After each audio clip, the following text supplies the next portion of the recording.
So the title of my workshop is "You Will Open This Door Anyway." I hope that you were tempted by this title. I was thinking about it for a really long time. And the actual topic is mentioned in the second part. It's a primer of visual storytelling. I came up with this idea when I was approached by Eva Satalecka, and I was asked about proposal for workshop for Interactivity Week.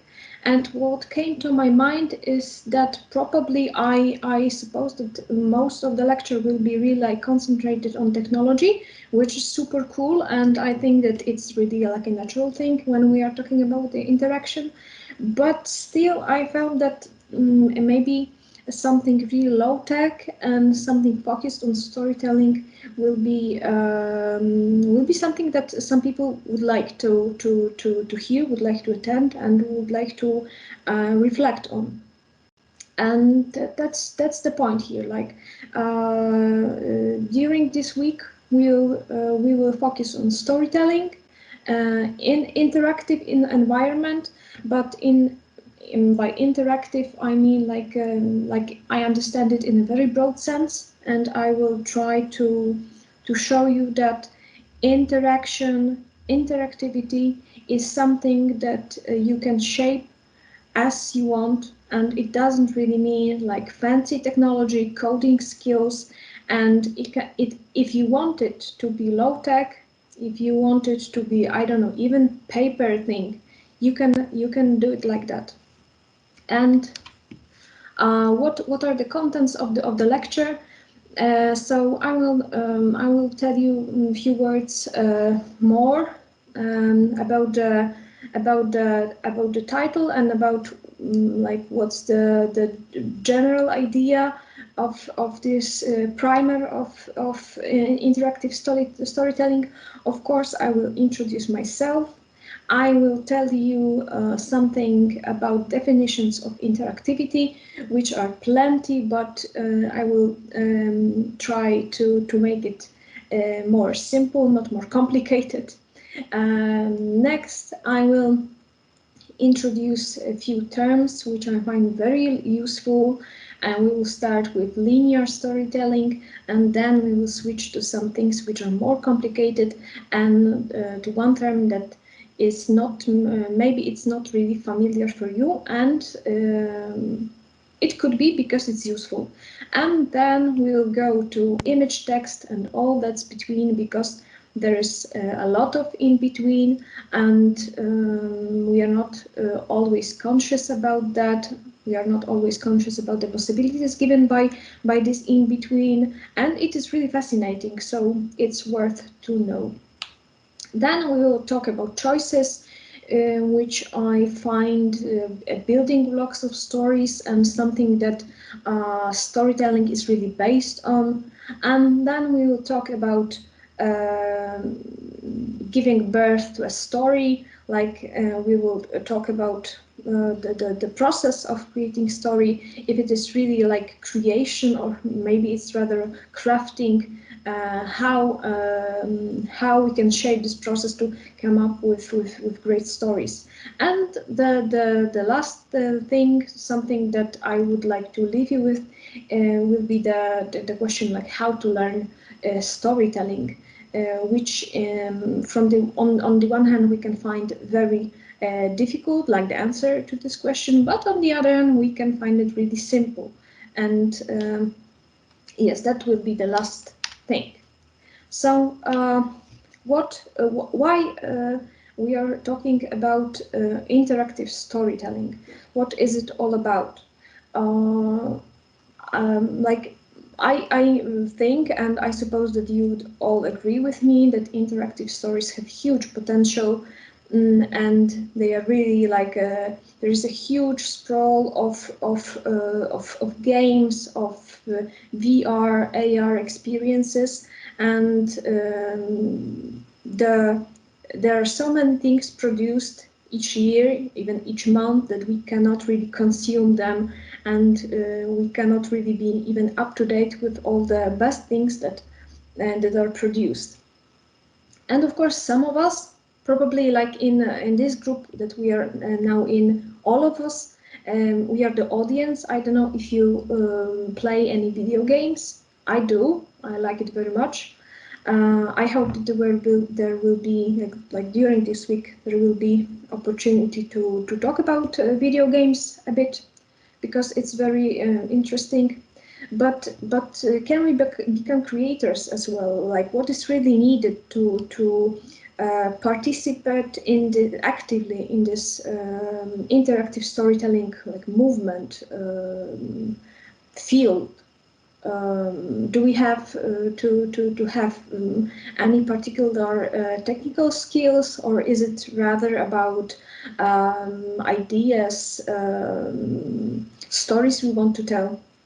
And I believe that interactive storytelling needs people coming from really different backgrounds. That would make this media landscape truly interesting, because the medium itself, like let's call interactive storytelling a medium, is is a vast one, and it can there can be many things inside it. Like there can be AAA games and paragraph games, and we'll reflect on this more further.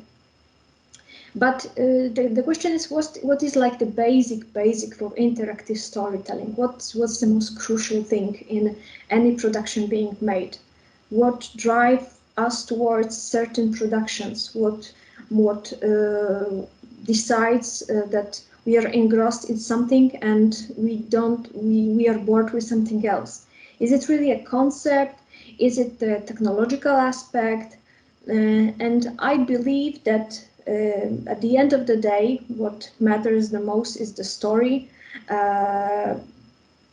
For me personally, it works like that. It doesn't really matter if the game has super hyper realistic graphics, or is it really something very simple, I don't know, pixel art.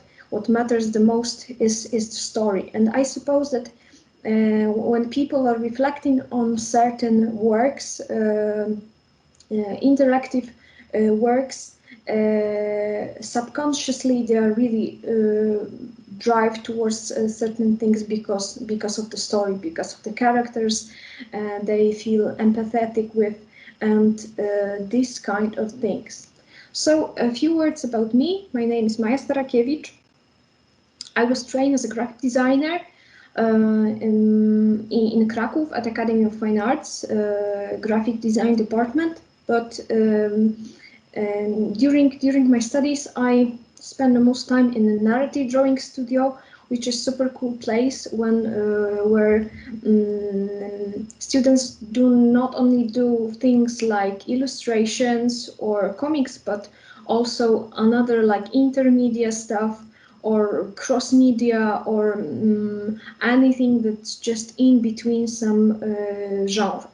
And that's particularly when I developed my interest in storytelling, and it stayed with me just until like today. I'm still interested in storytelling in theoretical and in practical way. I work a lot with literature, and I did few visual adaptations of literature. Quite recently, it was the Epic of Gilgamesh, which is available online. And I like this kind of work, like with a starting point in classic works of literature, which then I move towards visuality. And apart from that, I work in a startup, SwarmCheck, that develops an app used to facilitating discussions, which is very cool stuff. We work in a team of philosophers and developers, because the thing itself is quite specific. If you have any questions for me, I can answer it later on. I think that during this week there will be plenty of time just to talk about what we do, what we like, what we are interested in. And kind of central point of this workshop is a misconception, a very popular one, that interactive means digital. It doesn't. Interactive can be digital, and probably nowadays that's the most popular form that we experience, that we use, that we consume. But it doesn't have to be like that. Interactivity is something very broad term, and interactive can be analog, traditional, paper, and just whatever you like. And keep it in mind when you are thinking about like what interests you like personally, because maybe you just prefer to start with, I don't know, paper prototypes, and even like you prefer to stay in the paper, like do interactive books, like printed ones or hand-drawn ones. It's possible.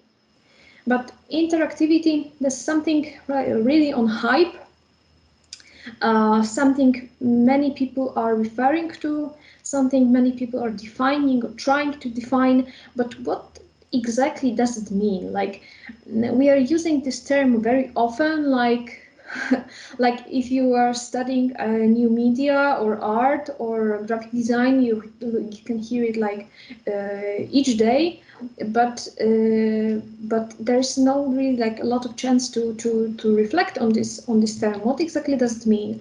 And I put it here, a link to website gamedefinitions.com, because I see it's very you can compare those two terms, because there are really many misconceptions about definition of games, and really like thousands of definitions. Some of them are completely nonsense, and they are of no use at all. And sometimes with interactivity is just similar. There are many definitions, some of them are very complicated, but not really many of them refer to what is crucial. So I was looking for a definition that we will find useful, and I was looking for a definition that will cover also this non-digital realm, because, as I said, for me it's very important to refer to interactivity as something that doesn't really close in this digital field. So according to Chris Crawford, from his book, which I really recommend to you because it's very like simple and all the basic things are covered there.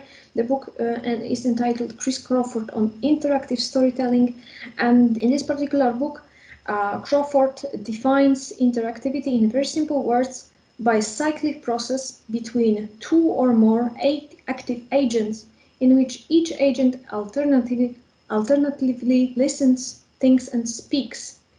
And how can we understand that? Because like what agents are involved when we are, I don't know, play video game.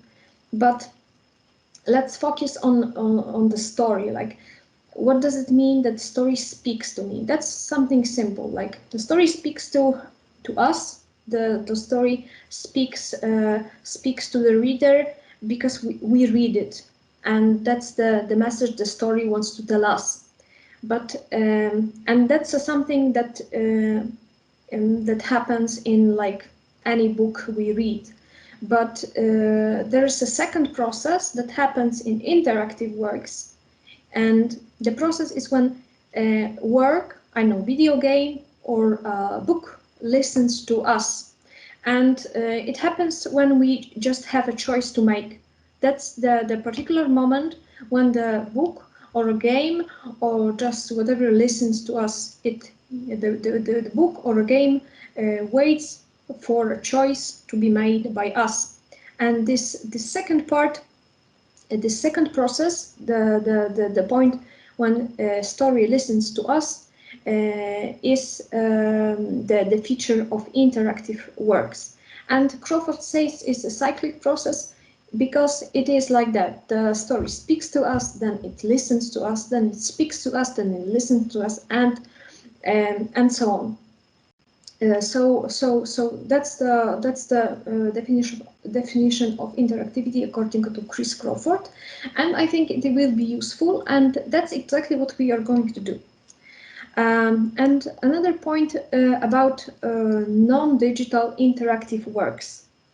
There are plenty of examples, and we don't have time to describe and talk about them all, but I chose some of the examples I really like.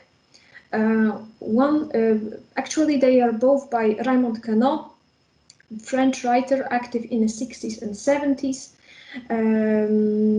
A guy who was in a group Oulipo, a group of avant-garde writers working with strict formalisms.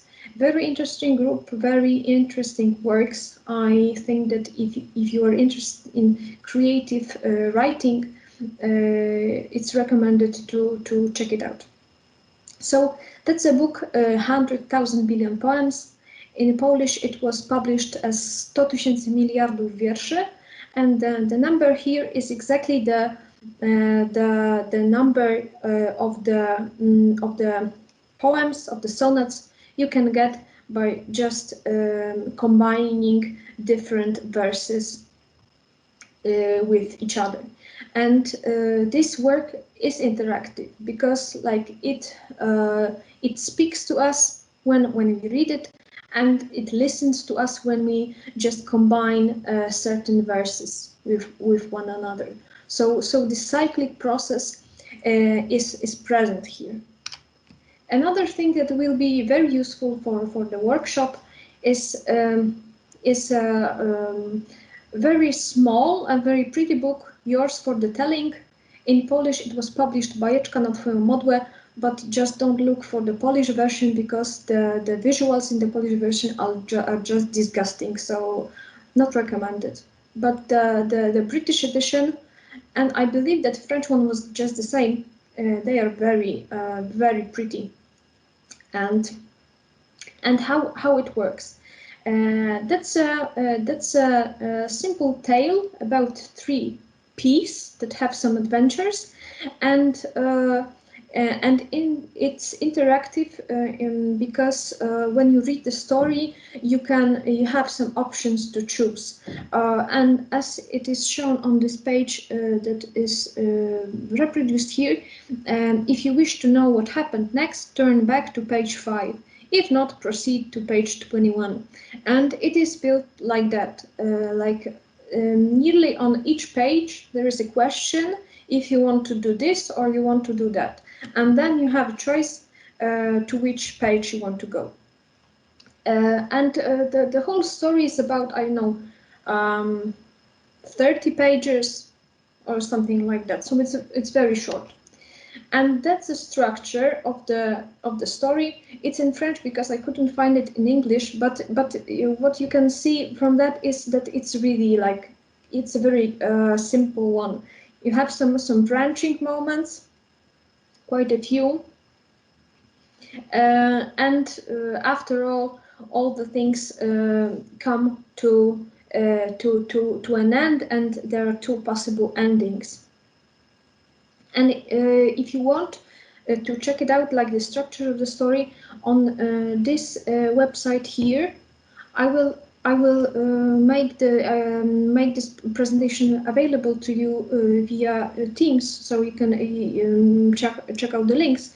But on this website here, you can actually play the story in a text-only mode, just to learn how does it work. So another thing that will be useful for us during this workshop is the notion of linear versus non-linear storytelling. I suppose that you are familiar with those terms because they became really popular, and widely used as we all use internet, which is obviously a non-linear medium. So the linear structure of story is the first one, and as the name says, it follows a line, just one straight line, just from the start through some problems, struggles, to the end, and there is only one path possible. Whereas in nonlinear storytelling, there are more than one path. Actually, it can be 2, it can be 5, and it can be 1,000. It doesn't matter. Like in each case, when you have more than one story path, we call it nonlinear storytelling. And every time when nonlinear storytelling is introduced, there are some choices to be made along the way from the start to the end. But there is a question that arises when we are confronting linear and non-linear storytelling, because we can ask, like, what about the reading order? Like, of course, there are stories that have more than one storyline, but still we cannot read few things at once. Every time we read one thing. So even if there are more than one path, we as a reader experience only one path at once. So that's why another term was invented, because like nonlinear can be defined as hypertextual, and that's a term very common when we are talking about the internet. And I suppose that it doesn't need any explanation itself. But nonlinear can mean also ergodic. And ergodic, the term ergodic is a kind of answer for this question, like, what about the reading order? And I introduced this term because I find it very useful, and I think that we will be referring to it many times during this week. I hope so. So the term was coined by Espen Aarseth in a book, Cybertext Perspective on Ergodic Literature. This work is, I really recommend it to you. It's very interesting from the perspective of creative writing. And not only writing, I suppose that it's interesting for anybody interested in interactivity in a broad sense, because the guy introduces he starts the book with some notions of interactive non-digital works, which is very inspiring. So the term ergodic is derived from Greek words ergon, meaning work, and hodos, meaning path. So the etymology of the word says that there is some work to be done to choose a path. And how we can define this term ergodic? Ergodic works are texts in which the reader makes choices about the direction they wish to follow. So in this term, what we are referring to is not like how many paths there are, but we are referring to the fact that the reader is an active agent and he or she has to make some choices to follow this or that path in the story. And this term here doesn't really precise what is the form of the story, if it is digital or non-digital, if it is a book or a website or whatever, or a game. It's a very broad term. How about this choosing path? Like, what does it mean? Because when you play video games, you are probably familiar with this problem, and in RPGs, it is often referred to as a kind of a choice we make at the opening of the game, and it was used in Cyberpunk 2077. we start a game and we choose what kind of background, of backstory our character has. So the choice of path in this particular game means choice of the backstory, choice of the kind of build of our character. But choosing a path also can mean like the order of reading. And here at the right you have amazing work, like amazing artist, Chris Ware, Building Stories. It's comics in in form of a set of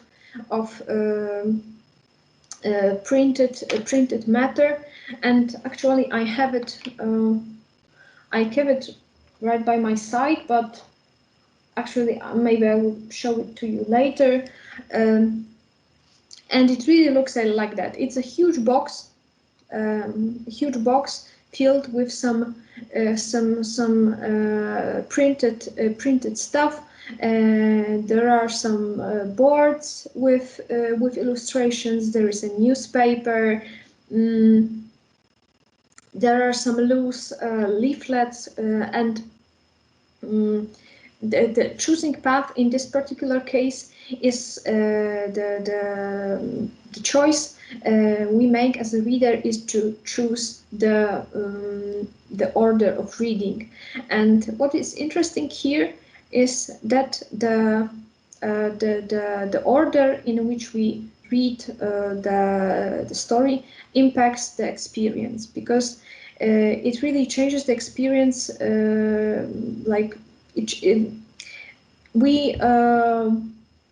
We experience it differently when we start with one particular paper, and somebody else who started with something with a different page experiences the story in different ways. So it's very interesting. And both of the works, although they are very different and completely different in terms of style, medium, technology, the Cyberpunk 2077 and Building Stories, they both can be called ergodic works. But what about means that we use? Because like we can see here, like the image and text in both games and comics are used, but image and text are considered something like the extreme sides of this continuum. But is it possible that there is something in between, something that is a bit image and a bit text, a bit text and a bit image? And what is really interesting, and I think that it has a huge potential, is when we are trying to avoid this extreme parts of the continuum, and we are trying to find a means of expression somewhere between image and text. And what can happen? Like, I have chosen 2 examples. There are much more.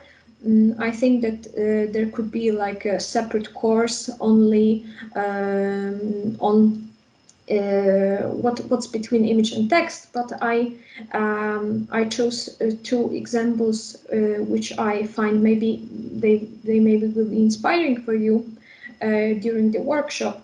So the example on the left is example of calligram by Guillaume Apollinaire, French poet. But this kind of poetry, visual poetry, was not made not only by Apollinaire, not only in 20th century, but that's a form that dates back to the ancient times. It was popular in Middle Ages, and that's something that has really huge and long tradition. And what we can say about it? Is it like image or is it text? Like, I suppose that it is clear for us that something just in between. It's text, but shaped and formed as image, and very particular one. We can see a fountain, we can see an eye, and like, even if we are not able to read the text, we can still derive some meaning just from the visual form. And another thing, that's something I really do like, is abstract comics, because it really breaks the notion of comics as something very simple in the terms of storytelling. It doesn't have to be very simple. There are some comics which are really sophisticated, and I believe that abstract comics are one of those forms that we can call really sophisticated. And the form is really really interesting. So what happens here? Like, of course, it's an image, but it's an image of very particular kind, because it's non-figurative. We don't have like a hero, like, I don't know, an animal or a person or just whatever, but heroes here are just abstract forms. But what is especially interesting here is that we can say that what kind of movement happens here, what kind of, that there is a kind of, I don't know, very simple plot here, that something appears and disappears, something bursts from the inside of this form. And like those two strategies can be involved just to make this differentiation between image and text more interesting. But there is another, like, a parameter that we can use and we will use, and it is interactivity. And interactivity, of course, changes how image and text work in each particular story. And of course, amount of interactivity differs from work to work. We can have all possible combinations of those three. So we can have something highly visual with some text, but not much, and some interactivity, but not much. Still, we can have something with loads of text, with little visuals or no visuals, and a low level of interactivity. But we can have something highly interactive with I don't know, some image or some text. What is not possible here is to have a high level of interactivity with no image and no text. So that's impossible. But interactivity is like a way that image and text work in a story, but it doesn't really, it's not really like the way the story is being told. So please keep it in mind, like those three aspects, when you will be thinking about your work for the workshop, that you can combine those three things as you want, and possibilities are really endless. Yes, and that's another example of some works which are extremely different, both of which I do really like, and they are like a really clear example how these three things can be combined in a different way. So from on the left we have kids, like it's a micro game where you are part of the anonymous crowd, and you just move around a plain landscape, and you have to make all the other guys disappear, and you stay all alone. And it's really fun. It's you can say it's just I don't know, animation with a low level of interactivity, but it's really like playable, and it's a very like charming visual experience. But on the other hand, you have Witcher 3, which is like a really huge game. In my opinion, one of the best games ever made. And you have like a lot of image that's clear because it's a 3D game with quite high level of realism. You have a lot of text, not only like text in the interface, but text telling a story, and of course it's highly interactive because it's an RPG. So that's something beautiful, like in interactive storytelling, that you have just so many possibilities. Of course, it's not only a matter of what you want, but it's also a matter of what possibilities of producing something you have, because some of the things involve like a really load of money, and the budgets of game productions are really crazy, and nowadays they are really just much more than producing a movie. So it's not really like so easy, but if you want to start with something low tech, you can do it, and the story you will tell can be very interesting, even with some really basic technical means. So another thing which is absolutely crucial for storytelling, for interactive storytelling, is choices. Because interactive storytelling is gives a reader, audience, user, like we can call it whatever we want, some kind of possibility to choose, to shape the storyline, to choose the path they are following to discover the story. The choices are something absolutely necessary, and choices have a few functions. Not only in interactive storytelling, like some. It is like in a classical novel, it's very important too. But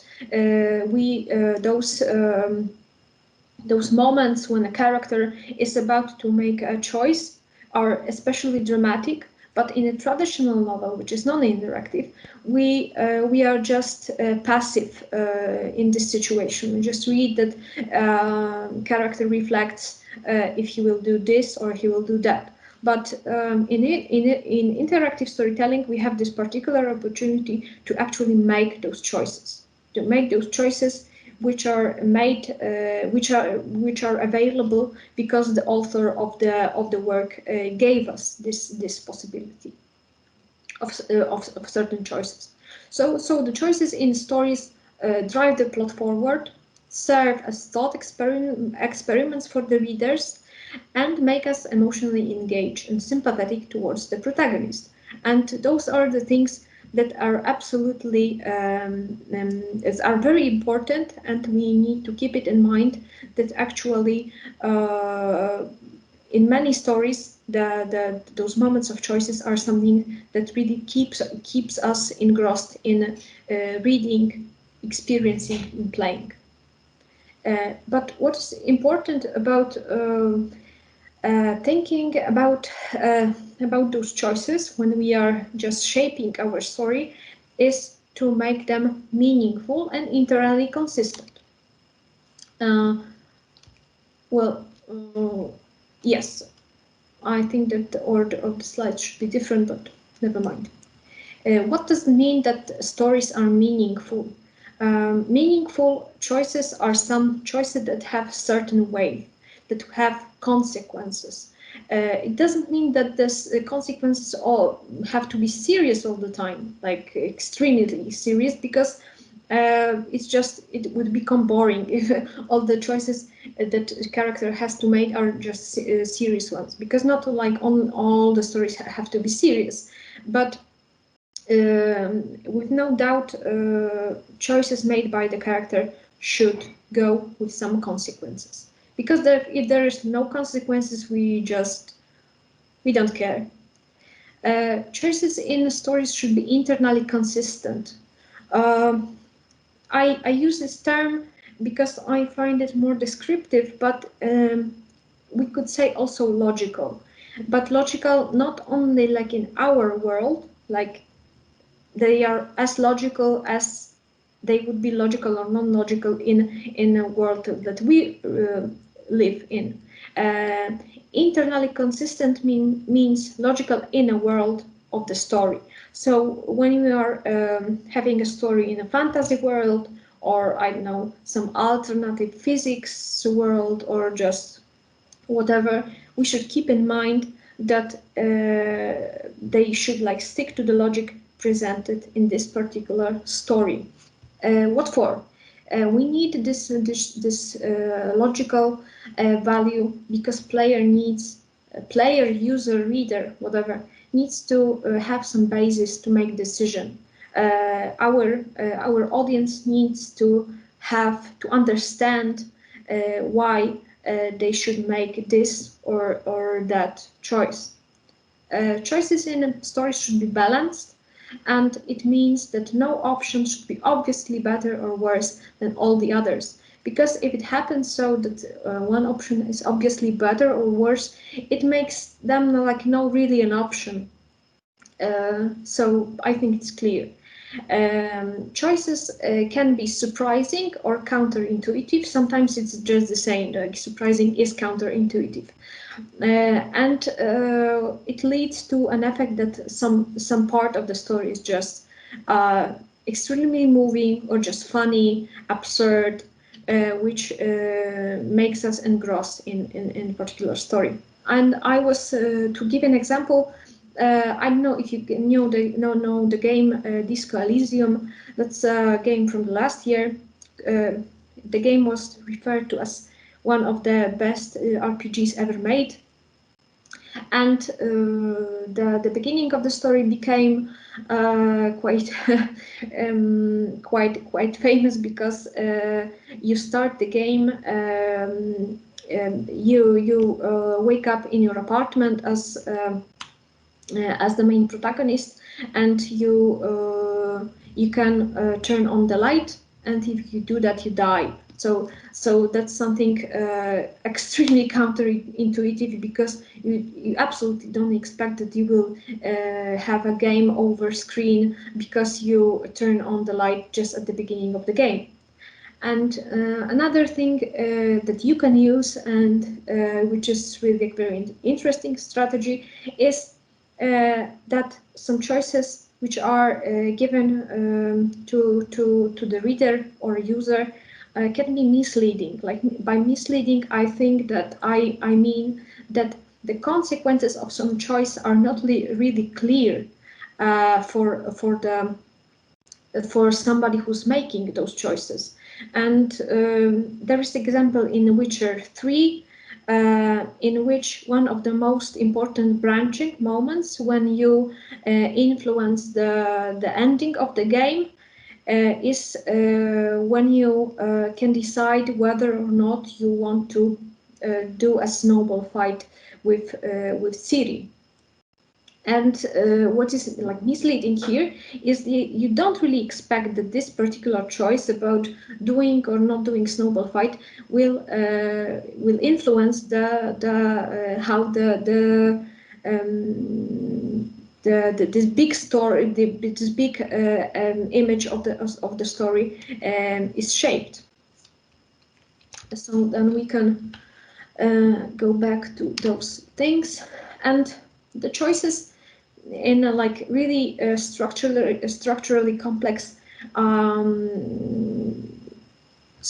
stories can have like many functions. Then there can be like alternative given possibility to go to the alternative path. Choices can unlock some paths. You can have parallel threads. But because during the workshop we'll try to do something like structurally quite simple, that's not something that we need to refer to now. And what about this door thing? Because it is mentioned in the title, and that's something that I would like you to keep in mind. That when we are thinking about interactive stories, the choice of different path is often depicted as the choice of particular door. Like, but remember that when you're creating a story, you have many other types of choices to use in your story, because like the choice of the particular door is spatial based choice. Like our character can go this way or that way. That's very simple, like that's a choice of space. But you have many other possibilities to shape the choices you're giving. You can ask like not only where the character will go, but you can ask like when, if he will stay or if he will go just immediately, and with whom, like if he will choose this or that character as a partner, like how, in what way. And just remember that there are many questions that you should ask to yourself and to your story when you're creating it. And I was talking about a misconception about interactivity, and there is another misconception that I would like to refer to, and it's about creating stories. And the misconception is about the stories are like created like very fast, and if you are good at writing, you just do it like immediately. You have a good idea and then you sit down, write it down, and it's all done. I believe that stories are crafted like from the general structure to details. Of course, there are some cases when you start in a different way. You have, I don't know, very particular detail in mind, and around this detail you build your story, you build the world the story is placed in. But generally, especially at the beginning, it's good to start with general structure and then go to details. It's not really like in this horse drawing thing that you have just some basic shapes, and then with few strokes just amazing horse appears. It's really long process, and sometimes many changes need to be made to have a story which is logical, which is well balanced, and just moving and grossing. And the function of structure in the story is crucial, because structure makes our story comprehensible, and we cannot, of course, forget about the fact that details make it engaging. By details, I mean like some sensual aspects, like what sounds or smells are present in our world, like and many other things like of this kind. And probably some of you knew about those things that I have in this slide now, because when somebody is talking about learning storytelling, many different structures are introduced, and probably from the school you know something that is called Freitax Pyramid, which is three-part structure with this characteristic triangle in the middle. And in fact, in all those structures, even if in this third one, although it's not really like very clearly shown in this diagram, in all of them you have this triangle structure, because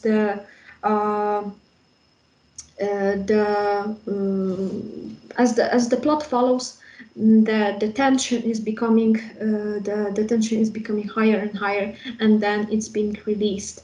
And I think that in the storytelling, like balancing this tension is something is very crucial. But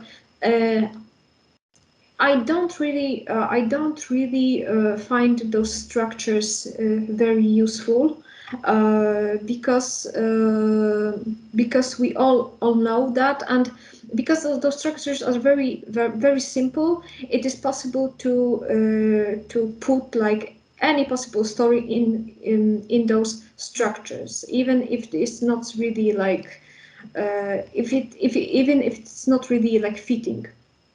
And in fact, even though all those structures are slightly different, because in Freitax Pyramid you have 3 parts, in three act structure, of course, you have 3 parts. In this hero journey, you have 4 parts, and this Elizabethan 5-act play, of course, 5. But in fact, they are like all very similar, even if they are named even differently, and there are the parts are named differently. But that's not something we will be referring to a lot. So that's something you can like, maybe it's worth to know that this kind of structure exists, but I don't think that it's necessary to know how to use those. I prepared some as a very very simple structure that you can use as an aid, which is called Story Spine, and I will tell you something about that later on. And if you're interested in storytelling, it is maybe you have already you were already have been looking for some resources like how to learn storytelling, and there is a plenty online, and there are like tons of blogs and TEDx talks and books, and I don't know, like whatever you want, on what makes a good story, on what makes a good storytelling. And what you can find are like very simply sounding recipes for the stories, and I don't really find them useful, because in my opinion, of course it's personal, maybe you have different experiences, and maybe some other people would say something different, but in my personal opinion, there is one way which is particularly good to learn storytelling, and it is read good literature. And you can ask like is it about literature, or is it about culture in general? I believe that literature is a good starting point, because in literature, because literature is generally text only, you have a focus on this narrative and structural aspects of the story. And I believe that when you're reading literature, it's easier to learn how the story is being built than in comparison, I don't know, with a comic book or a game. Because in a game or in a comic book, graphic novel, or whatever, you have those other aspects like image and interactivity. So if you want to learn about storytelling, shaping a story, crafting the narrative, I believe that reading good literature is the best way. Especially that there are many strategies like used in games that are taken from literature, and it happens all the time that something that sounds like very fancy and very surprising and unexpected in games, in literature is just known from hundreds of years. So so that's another reason why it is good to start with reading, because you can learn just everything you need, how to build characters, how to build worlds from literature. Of course, like not only like realist literature, but also fantasy, science fiction, all genres of fictions are highly recommended. And what we are doing this for?